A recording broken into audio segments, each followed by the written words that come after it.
अडीच वर्षापूर्वी अग्निशमन विभागात निघालेल्या भरती प्रक्रियेला विलंब होत असल्यानं अनेक युवक आणि युवतींची वयोमर्यादा संपण्याची वेळ आली आहे। त्यामुळे बेरोजगारी वाढण्याची शक्यता असल्यानं तात्काळ अग्निशमन दल भरती प्रक्रिया घेण्याची आंदोलकांची मागणी।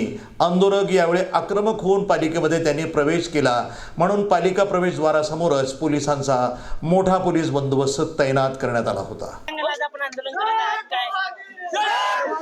आज आम्ही नागपूर महानगरपालिकेमध्ये अग्निशमनची लाचार अस्वस्थ व्यवस्था 2.5 वर्ष अगोदर 352 करता फायरमॅन करता काढलेली भरती लंबित आहे। त्याकरिता नागपूरच्या हा भूमिपुत्र रोजगार युवक युवती 7000 युवक युवतींना 2.5 वर्ष अगोदर याच्यामध्ये आवेदन केलं, पण ते आतापर्यंत भरती प्रक्रिया लंबित आहे। तुम्हाला माहित आहे हा नागपूर महानगरपालिकाच्या अग्निशमन विभाग लाचार आहे, कारण की इथे फक्त 11 फायर स्टेशन आहेत।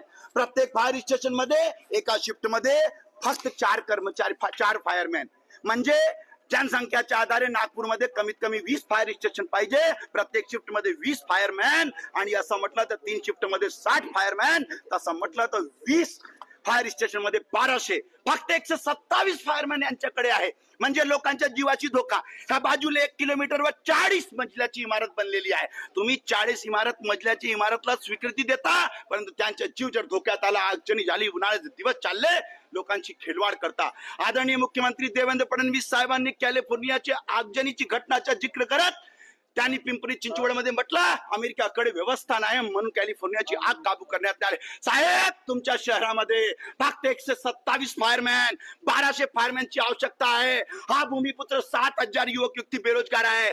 तुम्ही लोकांच्या जीवाशी खेळ खेळत आहात। हा नागपूर महानगरपालिकामध्ये फक्त फायरच्या गाड्या घेण्याला होतील नाही, सफाई कर्मचाऱ्यांना तुम्ही फायरमॅन बनवताना येता नाही, कामा येता नाही।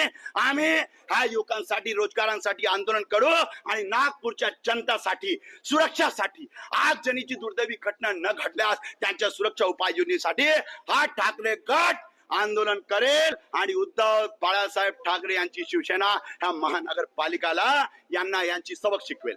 जय